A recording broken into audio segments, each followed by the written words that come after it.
All right, guys, let's start part 2 of The End is Near with Ronald Reagan, the Gipper, the great communicator, as they called him. Here's a quote of his. There are no easy answers, but there are simple answers. We must have the courage to do what we know is morally right. All right, let's get into Ronald Reagan and the good and the bad of each. Here we go. Ronald Reagan. Oops. I can't remember. Reagan administration. All right, so Ronald Reagan was president for much of the 80s. So 81 through 89, I believe, is what it was. During that time, many important events helped shape America politics all the way to this day. As a conservative, Reagan wanted to decrease the size and role of the federal government in our lives. That's right. Okay, now let's look at economics. Reaganomics, R-E-A, Reaganomics. Reaganomics was the nickname for Reagan's economic policy. Its other nickname was called the trickle-down theory. It included budget cuts, tax cuts, and increased defense spending by cutting social welfare budgets. Reagan's tax cuts, with an emphasis on federal, check this out, deregulation and expansion of free trade, created a sustained economic expansion, creating America's greatest sustained wave of prosperity ever. Supporters pointed to the drop in poverty by the end of his term to validate that the tax cuts did indeed trickle down to the poor. So there's the good thing about Ronald Reagan. Reaganomics is good. That's one good thing. All right, since we're looking at the good and the bad of all of them, here is the bad. We have what's called the Iran-Contra scandal. Was Reagan's biggest, we'll call it a failure, but really it's just a mystery. All right, in an international policy, administration officials, this is what they did. All right, they sold weapons to, oh my gosh, they sold weapons to Iran, an enemy of the United States, and then violated more laws by using the profits from those arms to, they're going to fund a rebellion in, this is really weird, in Nicaragua. All right, fought by rebels called look at the name, they're called Contras, which in Spanish means counter-revolutionaries. Details of the scandal are still largely unknown to the public, so we really don't know that much about it. We're selling, weapons, actually outdated weapons, to Iran, and using the money to fund a rebellion in Nicaragua, which is in South America or Central America. And the success of Ronald Reagan that everybody agrees with is the collapse of the USSR, or the Soviet Union. I'll put USSR, the Soviet Union, was Reagan's biggest success.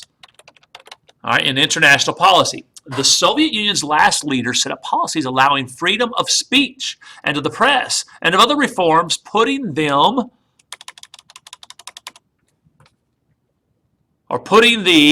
Soviet Union on a path to democratic government. But these reforms got out of the leader's control and eventually led to the breakup of the 15 states that were the Soviet Union. 5 of those states now comprise Russia, and the other 10 are independent countries. That's right. It started with Ronald Reagan saying, Mr. Gorbachev, tear down this wall, which was the Berlin Wall, and then the Soviet Union trying to cope through with freedom. And freedom always sets the people free. And that's how you ended up with the collapse of the Soviet Union. All right, the next president after Ronald Reagan is the first George Bush. But he's not on standards. You don't have to know anything about him. All right, you just know he had a 4-year presidency. And then that led us to the infamous Clinton administration, or Bill Clinton's presidency. So Bill Clinton's presidency included the ratification of the North American Free Trade Agreement.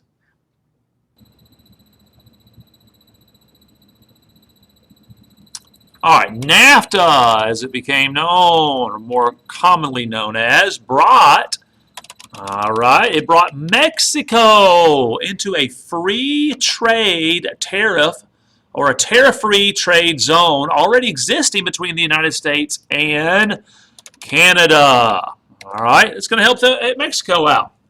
All right, Clinton believed, or I'm sorry, it's not Clinton.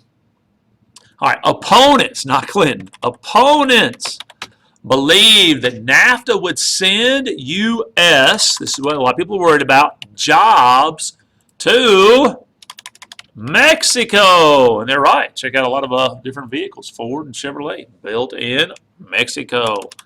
All right, send jobs to Mexico and harm the environment. While supporters of NAFTA, believed it would open up the growing Mexican market to U.S. companies. These pros and cons are still argued today. So is NAFTA a success or a failure for Clinton? It's your opinion. All right, Clinton also became the second president of the United States to suffer, what's he going to suffer? Impeachment. That's right. So this is obviously going to be his failure. The House of Representatives charged him with, he's charged with perjury. That's right. And obstruction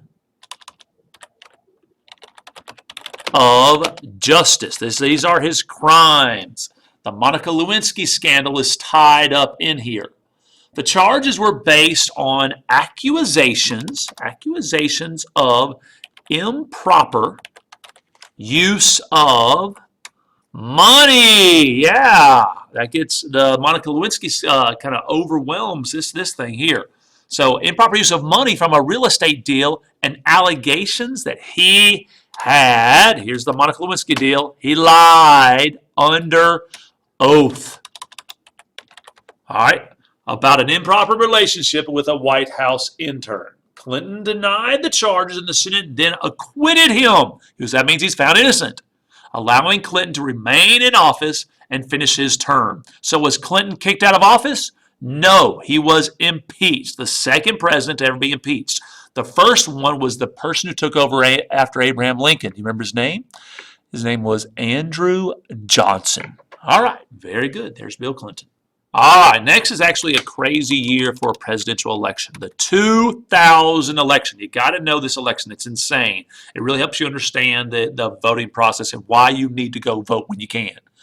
All right, the presidential election of 2000 saw Clinton's vice president, everybody knows this guy, I think, because of the global warming deal. It's the guy who made it up, Al Gore, facing the Republican governor of Texas, George Bush, the younger, George W. Bush, as well as a consumer advocate.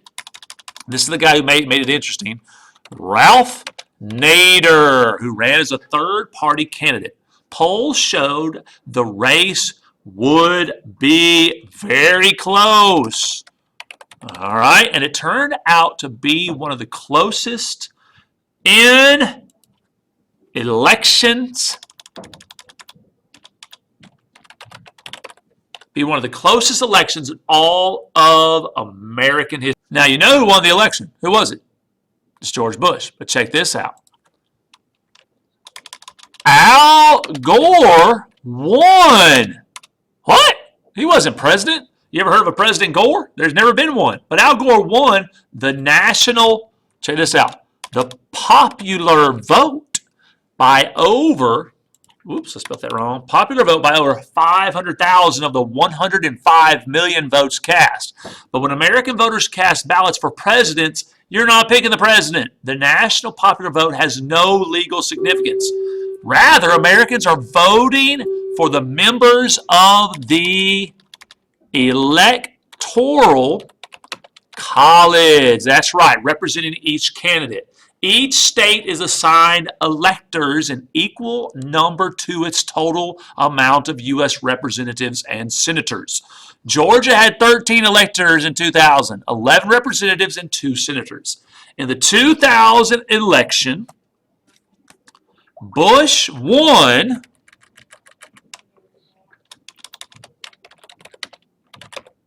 by receiving, check this out, this is how many electoral votes he received.